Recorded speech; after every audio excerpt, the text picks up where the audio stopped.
Okay, right, let's get started. So thanks everyone for coming. My name is Sam McGeown and I'm part of the technical marketing team for vRealize automation within the CMBU at VMware. And I'm going to talk today about managing application upgrades in Kubernetes with CodeStream.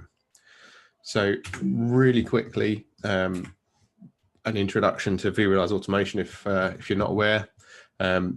vRealize automation is made up of three or four products: Cloud Assembly, which is a sort of infrastructure and blueprinting; Service Broker, which gives us a content catalog; CodeStream, which is the product we're going to be talking about today, which is our sort of software delivery and infrastructure pipelining tool; and then vRealize Orchestrator, which is our orchestrator tool that's been around forever. I don't really want to talk very much about product, so let's move on to actually the meat of the content, and then we can get into the demo, which is what everyone's here for. So what is a blue-green deployment? There are a couple of deployment methodologies that I'm going to talk about. The first one's blue-green deployment. The second one is a canary deployment. We're going to have a look specifically at a blue-green deployment today, but I just want to sort of set the ground so that everyone's familiar with the methodology. So in a blue-green deployment, we have our application deployed, and this could be our, it could be like a traditional three-tier app. It could be a microservices-based app. It could be any kind of application, but we're providing a service, and then what we're doing is allowing traffic to that application via our sort of public URL, so our publicly available URL. And we're routing that traffic via a load balancer, or in Kubernetes, an ingress or HTTP proxy, and some kind of ingress object that allows us access in. And when we come to release a new version of our application, what we want to do is then deploy that green version of the application, the new version of the application, and we push that out to our Kubernetes cluster, and we then create a test app URL. So we might access that on a different URL, and we check that the application is working okay. We check that we're confident that it's running as we expect it, and the new upgraded versions or the new upgraded code is working as we expect with our tests. And then we migrate our live users over to the green side, and we let our users loose on it. Now, at this point, we could fail back to our blue if we suddenly had hit a scale issue or something caused a big problem with the new code. But assuming everything goes well, we can then get rid of the blue deployment, and we are left with our new code running in production. So that is very rapidly what a blue-green deployment methodology is. Now, this can extend, so it doesn't necessarily have to be a single tier. It could be each tier is treated as blue-green, and we can deploy different microservices within each tier, and we can use load balancing and failover between each tier, so we can upgrade our database at one point, upgrade the web code at another point, and the application server can maybe get a new version of Java at another point, but we can use the same methodology to create these new this blue-green deployment. And what this allows us to do is create an entirely new deployment of an application, test it, make sure it's working, and then move the users all over. So what's a canary deployment? A canary deployment works in a very similar way, as you might expect, but it it requires a little bit more sort of control over which users or how the users are moved over. So we will start again with a deployment. This time it's a purple one because I don't want to do a green or blue one again. And we're steering all of our users to our purple deployment. Now, that's all well and good, and we want to upgrade. We come across, we deploy a new version of our code, and this is our canary. So I've done it in canary yellow. You can see what I did there. And we might decide, okay, we've deployed this new version. Most of our users are asleep in the UK or asleep now. So let's switch over only the UK users, which is maybe 5% of our user base, over to the Canary. And when they wake up in the morning, we'll get a slowly increasing amount of traffic up to 5%, and we'll see how this new app performs. Again, if there are issues, we can just flip those users back and everyone can be going back into the purple deployment. Or we can gradually start increasing the metric so we might shift to 50% of our users now heading over to the Canary deployment. Again, we're slowly ramping up the production traffic. We're happy that it's all working as expected. And so eventually we get to the point where we've actually flipped over and 100% of our traffic is now being routed to the Canary deployment. And then the deployment is no longer a Canary, that's our live deployment. So those are two methods for managing application upgrades within a Kubernetes environment. And so what we're going to do now, because that's entirely enough of me talking, is actually look at doing this using vRealize CodeStream. So demo time, hurrah.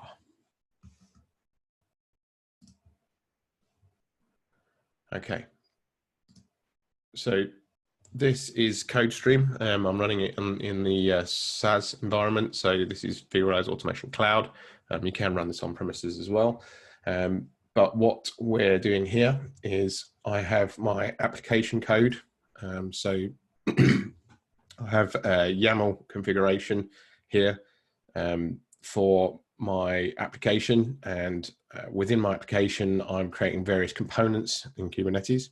So let's switch over to Visual Studio Code actually, because it's easier to look. So I'm creating a demo app namespace, and the namespace is just a container for the resources that are going to be making up this application. I'm creating a config map for my Nginx configuration, and this config app is basically the config map is creating a configuration file for me. So it's pointing to where my SSL certificate is. It's just setting up a really basic web server. Now I'll talk about this in a minute, but notice we've got some variables within these YAML files here. So we've got a HTML file that's part of our web app.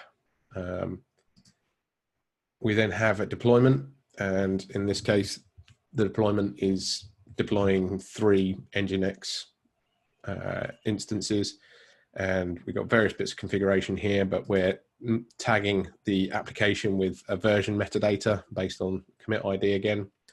And then we've got various configurations here. We're mounting the secrets, sorry, the config maps and a secret.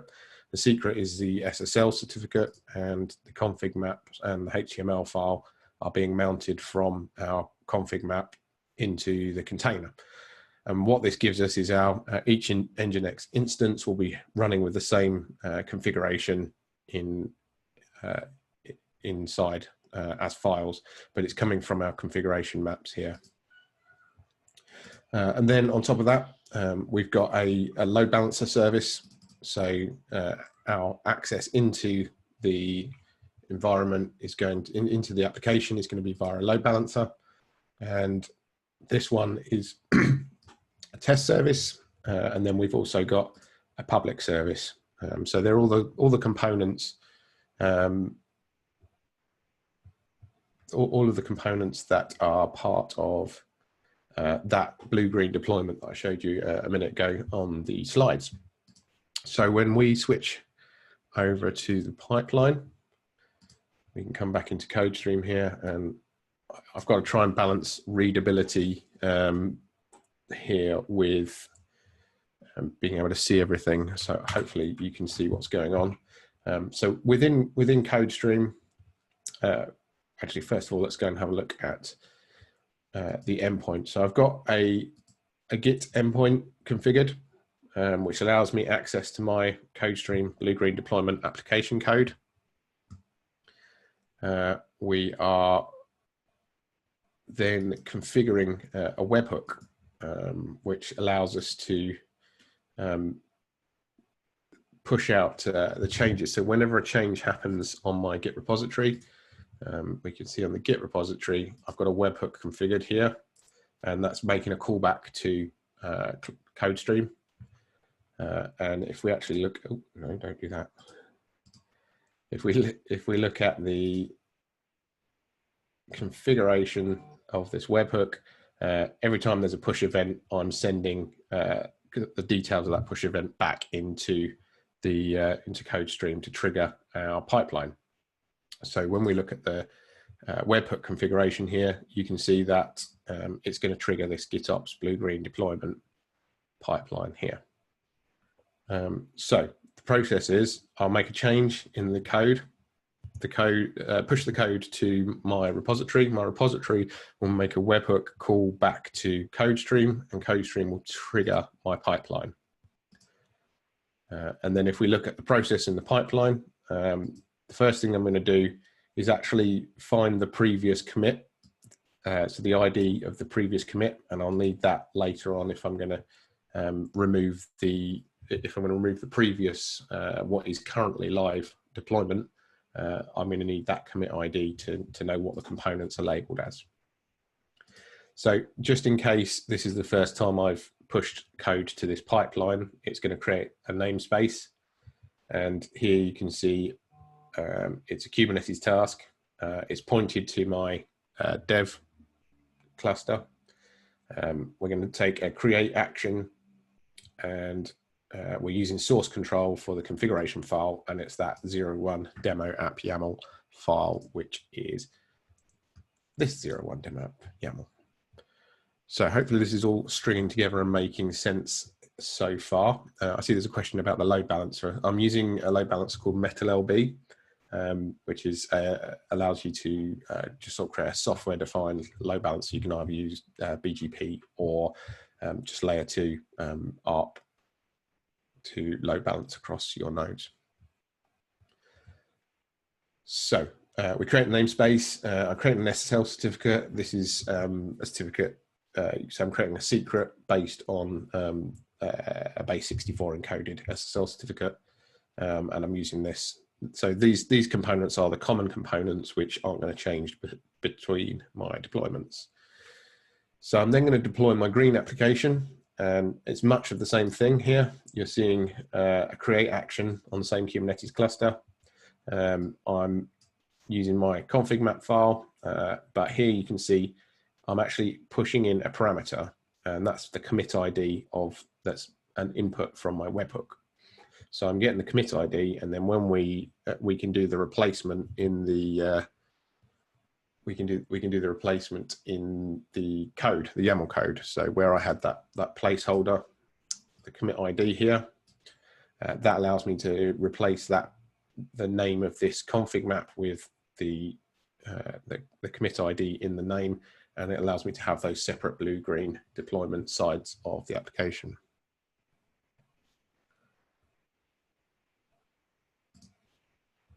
And we do much the same thing along here. So we create the two config maps, the Nginx configuration and the HTML file.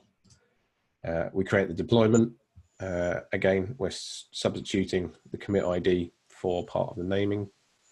And then we create the test service. And this is on a different port. This is on 8443. And it allows me to go and test that application before we make it live. So then the pipeline is going to pause, and it's actually going to email me and say, can you go and check that this application is working as you expect it? And then I come back into the platform and I can approve that. We're then going to update another YAML configuration, so the public service will move live, and then it'll again prompt me to check that. And then if I'm happy that that's all worked, we then go through and we delete the previous version of the application. So it's all a little bit abstract where it is now, but let's have a go. In fact, so first of all, I'm going to show you, this is the app live. It's running on commit ID, this GUID, which is the previous commit ID.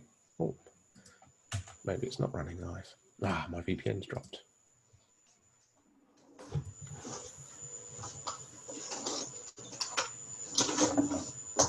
One moment.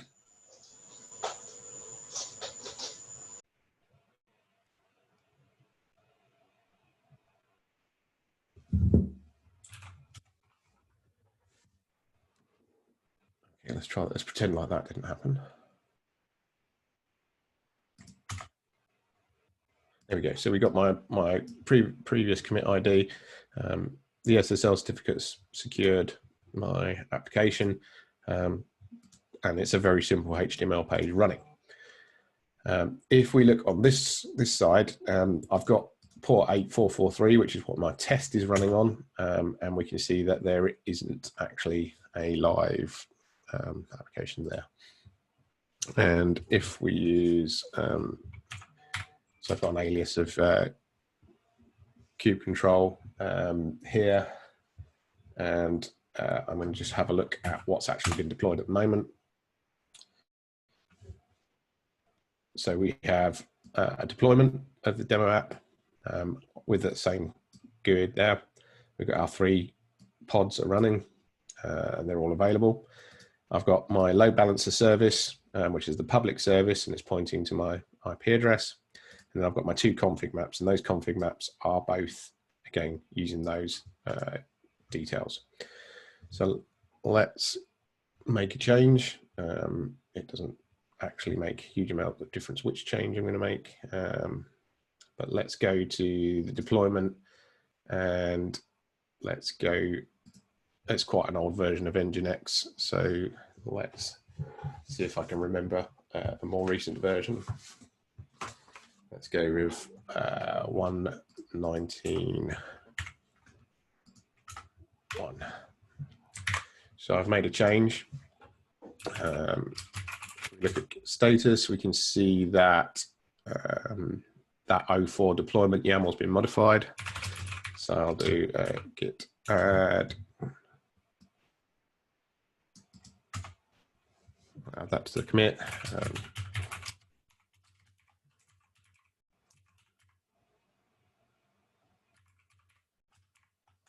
give it a name, and then we will do push. Okay, so that's now pushed that change up into my Git repository. We have triggered a webhook. So if we actually go into the executions of this pipeline, and I'll just reload here, we should see that this this pipeline is now preparing to execute. So we can actually come in and look at the details of this pipeline, and you can see here that I've got a new commit ID come in. We've got the various details of my my input, and what will happen is we'll go into the CI stage, which is just running in a Docker container, and it's moving into the automatically cloned repository and exporting a commit ID from the previous commit here. So it's just very simple, and you can see here exports blue commit ID.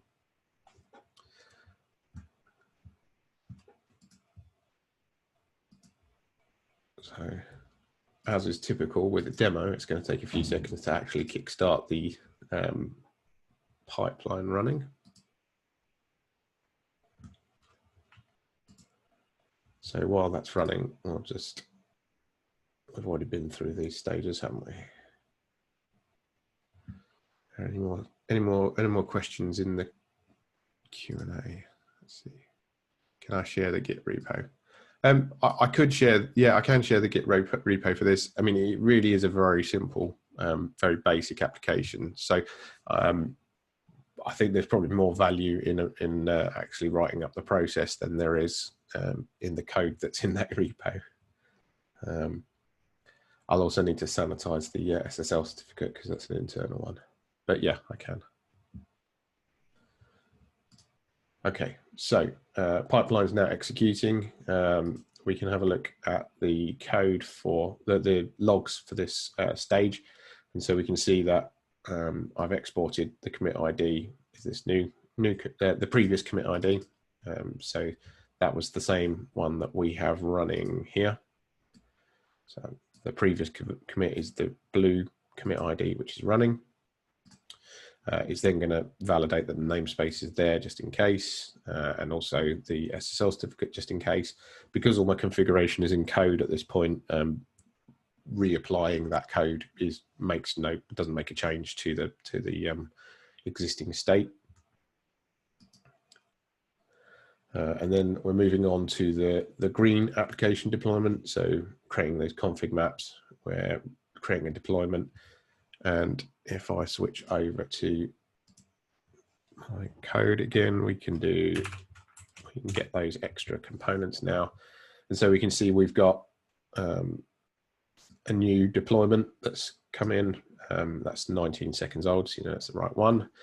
We got the 2 additional config maps, and we should also, in a second, have a new load balancer as well. Yeah, so we've got our test service load balancer, and that one's on 8443.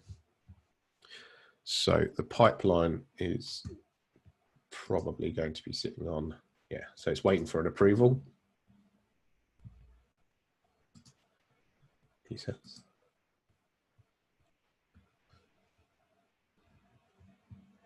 So we can switch to, so you can see here that the task is waiting for an approval, and the message here is, can you get and test the green application on this URL? So we can go in, and this was the URL that previously wasn't running, and we can see that, yeah, the new application is working and it's on my new commit ID. The live application is still sitting there on the previous commit, but I'm happy that's working as expected. And we've seen all the components deployed. So I will approve this. And then the approval stage then allow us to switch that public service. So it's literally going to update the configuration in the public service to point to so it's changing from looking at this label to pointing to this label. So that will fail over the traffic, and then it's going to ask me to test again. And of course,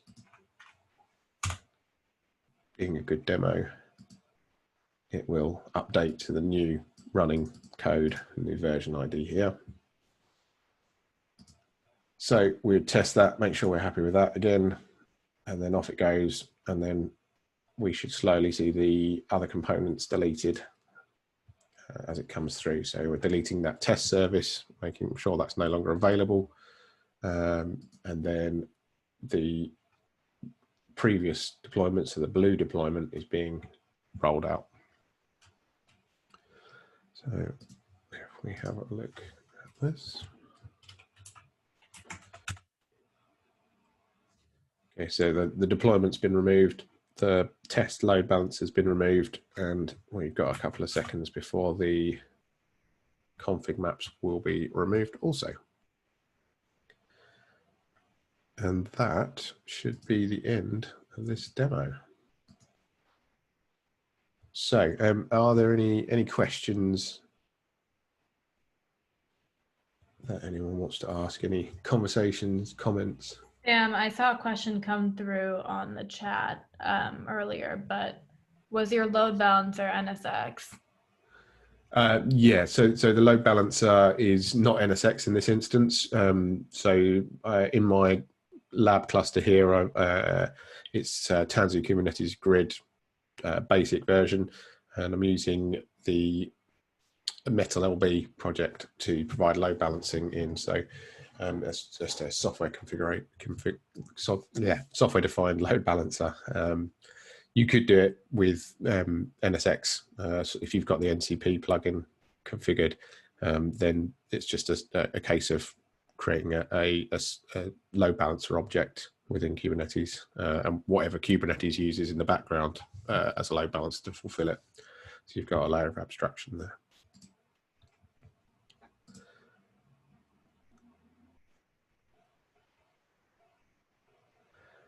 Yeah, so there's a question around the pipeline creation as code. So all of the pipelines can be exported as code and imported as code. So we can create a YAML file, and if we actually save that YAML file,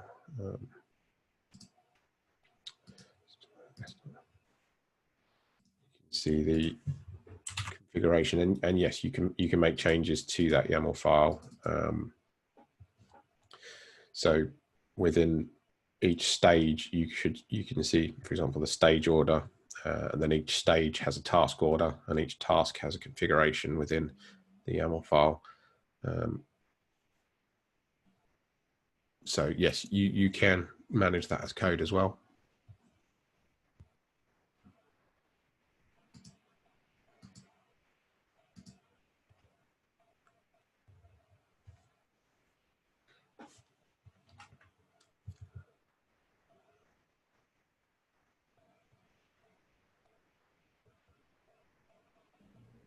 I think that was the last question that I saw. Okay. Well, thanks everyone for coming. If there's no further questions, I'll finish here.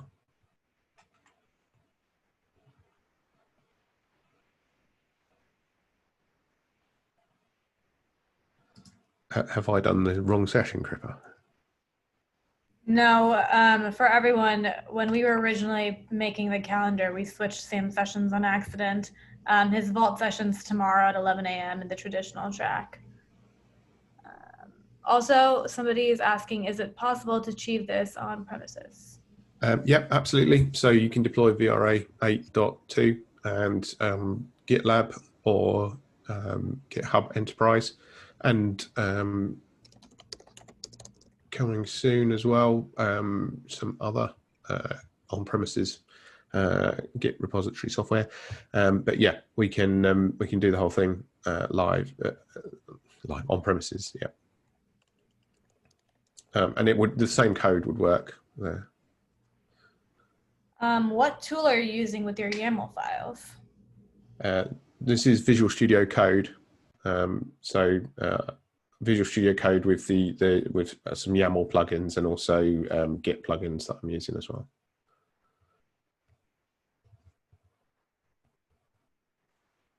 Does Bitbucket support in 8.2? Yes.